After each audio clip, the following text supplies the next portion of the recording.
दोस्तों, क्या आप भी अपने बच्चों पर हाथ उठाते हैं? ये बात सुनकर शायद कुछ लोगों को झटका लगे, लेकिन सच ये है कि कभी ना कभी हम सब ने अपने बच्चों पर हाथ उठाया है। हर घर की दीवारों के अंदर ये होता आया है और आज भी हो रहा है।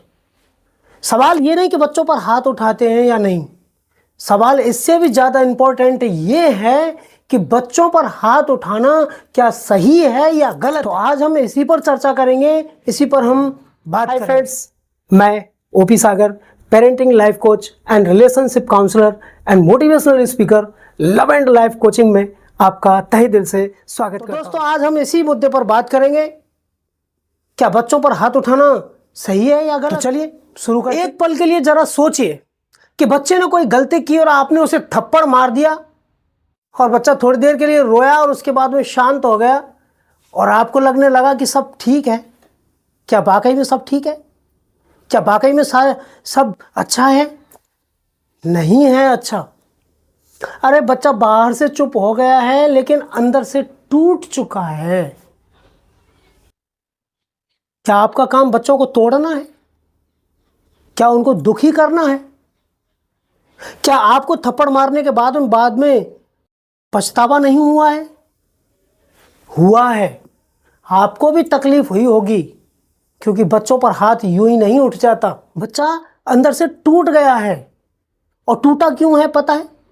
वो इसलिए टूटा है कि उसे ये भरोसा है कि मुझे दुनिया में सबसे ज़्यादा प्यार करने वाला इंसान मुझ पर हाथ कैसे उठा सकता है। इस बात का दुख है उस बच्चे को, मन ही मन। कौन निकालेगा उस डर को उस बच्चे के मन से? कई बार हम थके होते हैं, काम की दिन भर थकान होती है, कई बार हमें दिन भर का तनाव होता है और बच्चे की जरा सी कोई गलती होती है तो हमारा हाथ उठ जाता है और हमें लगता है कि यही एक समाधान है कि बच्चे को ठीक किया जा सके। क्या वास्तव में ऐसा होता है? और हमारे साथ भी यही होता आया है और हमको भी यही सिखाया गया है। कहीं ना कहीं से यही सिखाया गया है हमें कि अगर बच्चा बहुत ज़्यादा शरारती है, बच्चा अगर बहुत ज़्यादा नटखट है, बच्चा अगर बहुत ज़्यादा गलती करता है तो उसे डांटिए, उसे मारिए, उसे फटकारिए, उसे लाइन पर लाइए ना कैसे भी करके। तो हम वही फॉलो कर रहे होते हैं। लेकिन दोस्तों, ऐसा होता नहीं है। अगर ऐसा हो गया होता तो दुनिया के 90% तो कम से कम बच्चे अच्छे होते, कोई गलती नहीं कर रहे होते, मार नहीं खा रहे होते, वो अपने माँ बाप से पिट नहीं रहे होते। क्यों पिट रहे हैं फिर बच्चे? क्यों हर माँ बाप को अपने बच्चों पर हाथ उठाना पड़ रहा है आज भी और अभी भी, जब पीढ़ी दर पिटते हुए आ रहे हैं बच्चे?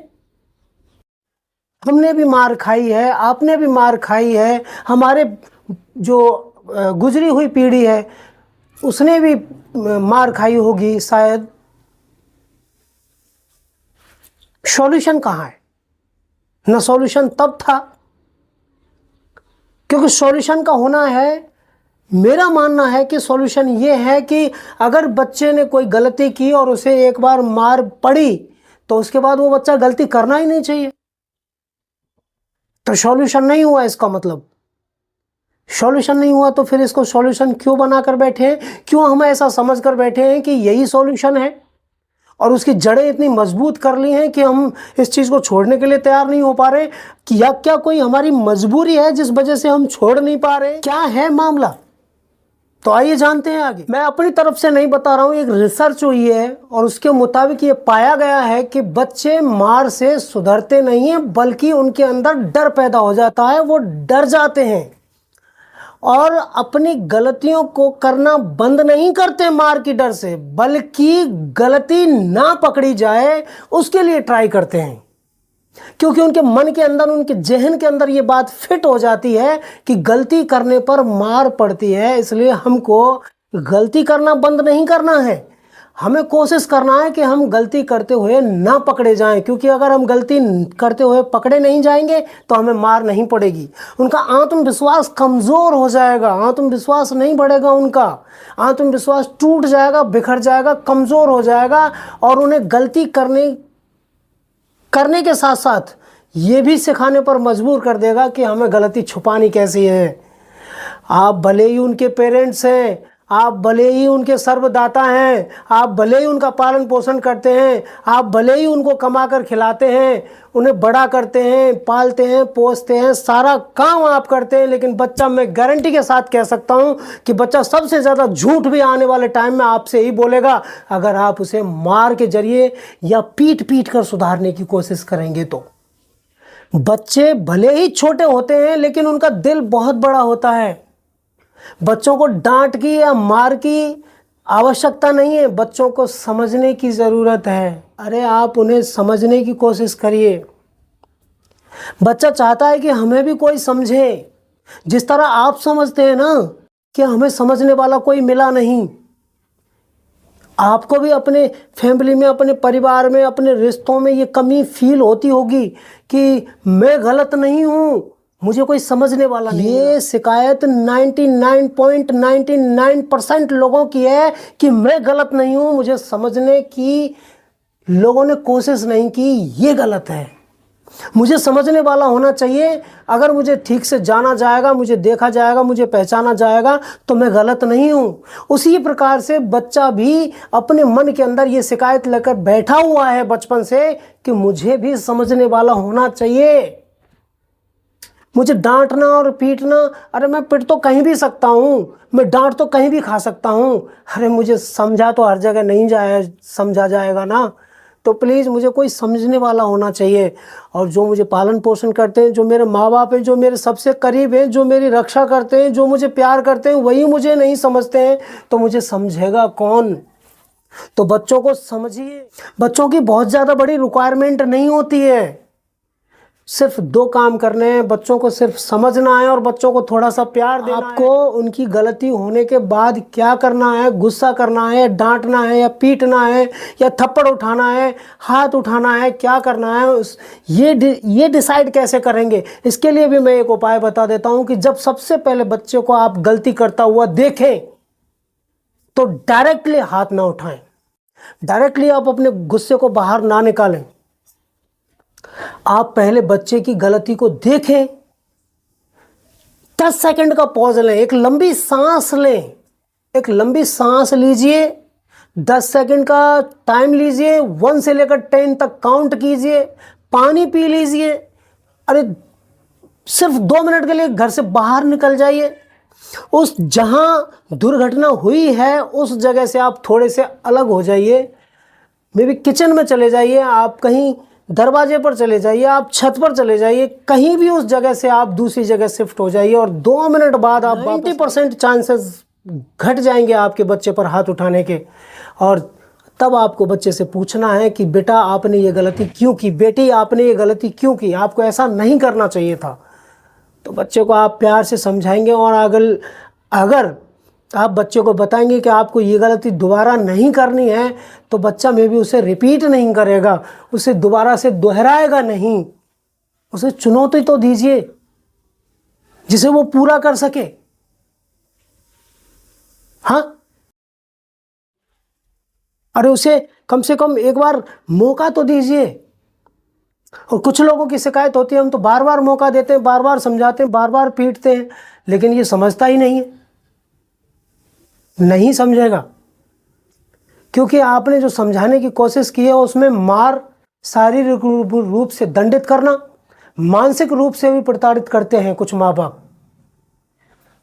कुछ ऐसे शब्दों का बखान करते हैं बच्चों के सामने, कुछ ऐसे शब्दों को बोलते हैं जो बच्चों को इरिटेट कर देते हैं, उनको अंदर से तोड़ देते हैं और उनको वो सब सिखा देते हैं जो आप भी कहीं ना कहीं से सीखे हो और आप उनको रिपीट कर रहे हो, निकाल रहे हो, आप बच्चों के सामने रख रहे हो। वो जब बड़े होंगे आपके बच्चे तो वो भी अपने बच्चों के सामने वही परोसेंगे और दुनिया में जब तक बड़े नहीं होंगे तब तक, जब तक ये सिलसिला चलता ही रहेगा और वो भी दुनिया को प्यार नहीं बांटेंगे, वो आराम से बातें करना नहीं सीखेंगे, वो किसी बात की जड़ तक पहुंचना नहीं सीखेंगे, बाहरी आवरण को देख करके ही फैसला ले लेंगे, बिल्कुल आपकी तरह। बच्चे ने कुछ गलत किया या उससे कुछ टूटा या कुछ नुकसान हुआ या भाई बहन में झगड़ा हुआ तो आपने एक तरफा एक चीज को सुन करके ही फैसला ले लिया, वो गलत है।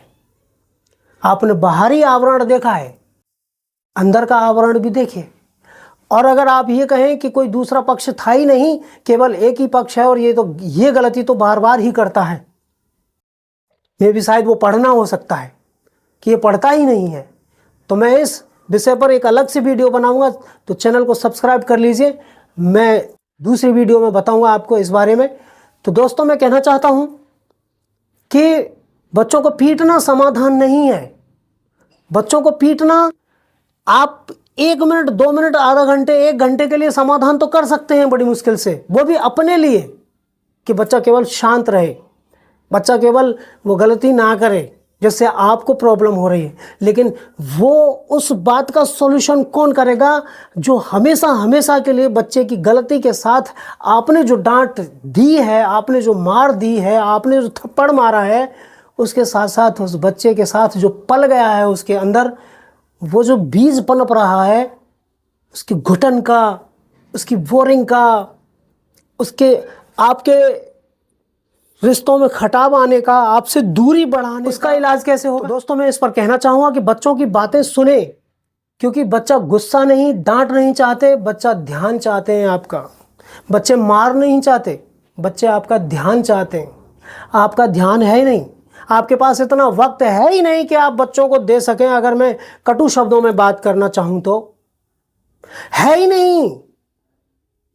आपके पास दुनिया के लिए समय है, दोस्तों के लिए समय है, आपके पास बाहर घूमने के लिए समय है, आपके लिए आप तमाम चीज़ों के लिए समय है, लेकिन आपके लिए बच्चों को देने के लिए टाइम नहीं है। आप मे भी 10 से 15, 20 मिनट, 25 मिनट अगर रोज़ का भी समय दे देते हो ना, तो बच्चा आपका 99% आपकी कॉपी बनना शुरू हो जाएगा, आपको फॉलो करने लग जाएगा। आप उसके रोल मॉडल बनिए। बच्चे आपको सुनकर नहीं सीखते हैं,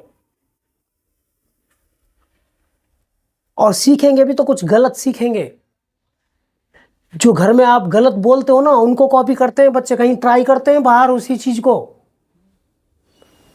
फिर आप ये शिकायत करते हैं कि पता नहीं हमारा बच्चा कहाँ से सीख रहा है, ऐसी ऐसी बातों की शिकायत आ रही है इसकी। वो घर से ही सीखते हैं। सो बच्चों का ऐसा मत बोलिए जो आप उनको नहीं सिखाना चाहते हैं। बच्चे प्यार चाहते हैं, बच्चे आपका समय चाहते हैं, आपका ध्यान चाहते हैं।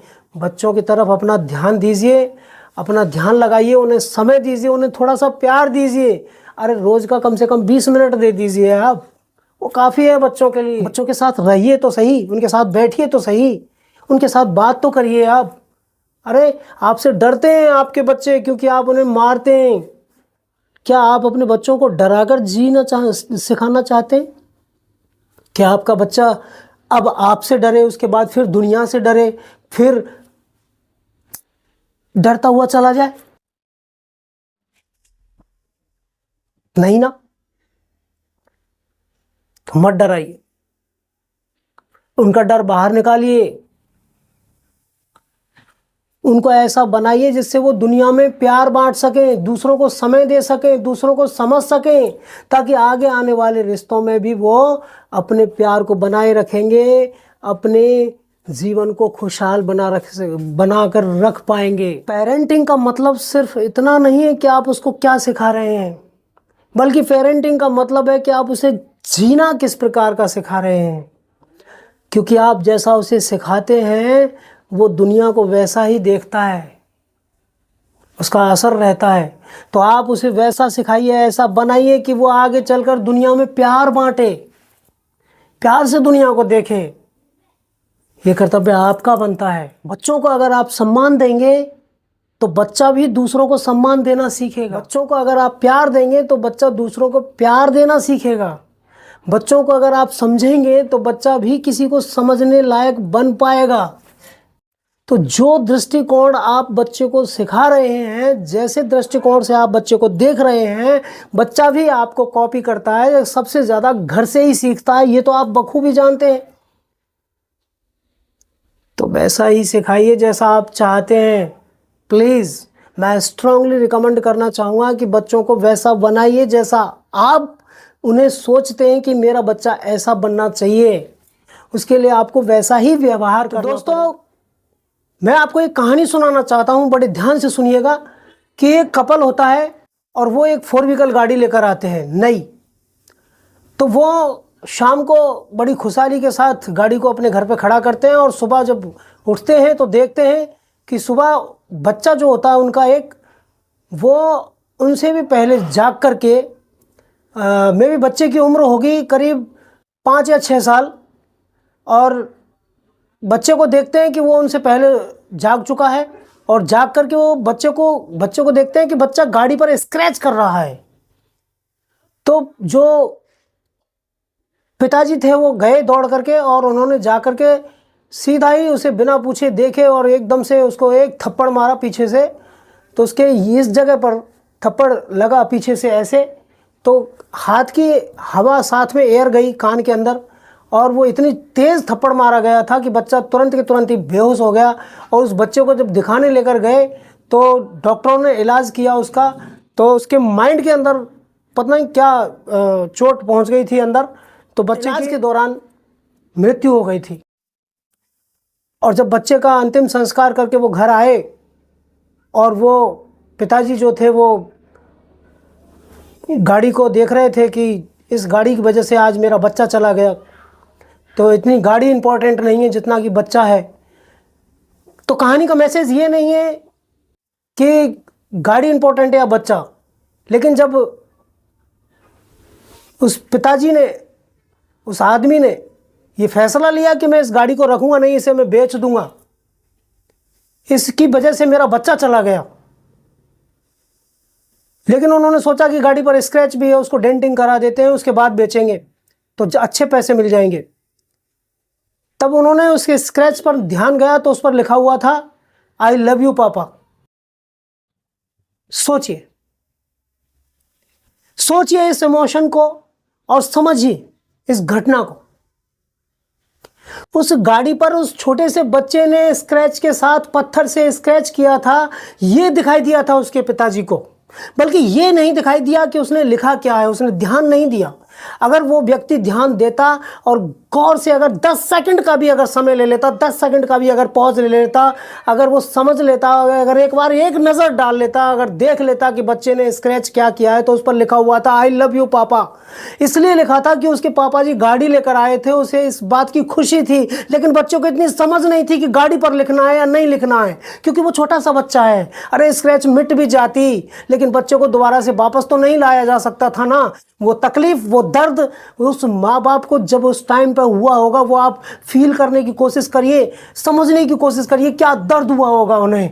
तो मैं इसके साथ कहना चाहूँगा दोस्तों कि बच्चों पर हाथ नहीं उठाना, उन्हें डांटना नहीं, उन्हें मारना नहीं, उन्हें पीटना नहीं है, बच्चों को गले लगाना है, प्यार से समझाना है। यही मैसेज है इस वीडियो का कि बच्चों को प्यार से समझाइए। जब बच्चों को आप गले लगाते हो ना, तो बच्चों को अपनापन महसूस होता है, बच्चों को लगता है कि कोई मेरे साथ है, बच्चों को लगता है कि मेरे माँ बाप ग्रेट हैं, उनको लगता है कि अगर ज़िंदगी में कोई भी काम करूँगा तो इनसे बिना सलाह के, बिना पूछे, बिना इनको बता करके नहीं करूँगा। तो दोस्तों, अगर आप ये गलती आज तक करते आए हैं तो आज से ये गलती करना बंद कर दीजिए। मैं स्ट्रांगली रिकमेंड करना चाहूँगा कि आप अगर प्यार देंगे, बच्चों को समझाएंगे, उन्हें समय देंगे, तो आपके बच्चे बल्कि एक अच्छा इंसान ही नहीं, बल्कि जहाँ भी जाएंगे इंसानियत फैलाएंगे और एक अच्छे इंसान होने का अपने आप में एक वजूद खड़ा करेंगे। तो प्लीज़ दोस्तों, अगर आपको वीडियो अच्छी लगी हो, सच में अगर वीडियो आपको अच्छी लगी हो, तो इस वीडियो का कौन सा पॉइंट आपको सबसे अच्छा लगा मुझे कमेंट बॉक्स में कमेंट करके बताइए। मैं हर कमेंट का जवाब दूंगा। और आप मुझे कमेंट करके ये भी बता सकते हैं कि अगली वीडियो आप पेरेंटिंग, रिलेशनशिप और मोटिवेशन में से किस मुद्दे पर वीडियो चाहते हैं। मैं जल्द वीडियो लेकर आऊँगा। तो दोस्तों, अपने परिवार का, अपने बच्चों का, अपनी खुशियों का, अपने जीवन का ख्याल रखिए, क्योंकि जब तक अच्छी दिशा नहीं होगी तब तक अच्छी दशा भी नहीं होगी। क्योंकि सही दशा अगर चाहिए तो सही दिशा भी आपको अपनानी पड़ेगी। दोस्तों, फिर मिलता हूँ एक और वीडियो के साथ, एक नए कंटेंट के साथ, एक नए सब्जेक्ट के साथ, एक नए। रिकमेंड करना चाहूँगा, अगर वीडियो आपको पसंद आई हो तो आप प्लीज़ चैनल को सब्सक्राइब कर लीजिए और बेल आइकन को प्रेस कर दीजिए, जिससे आने वाले वीडियोज़ के नोटिफिकेशन आपको समय समय से मिलते रहें। तो मिलता हूँ एक और पॉइंट पर, एक नया वीडियो लेकर के आपके बीच में फिर उपस्थित होऊंगा। तब तक के लिए अपना ख्याल रखिए और लव एंड लाइफ कोचिंग के साथ जुड़े रहिए। चलिए दोस्तों, टेक केयर, बाय बाय।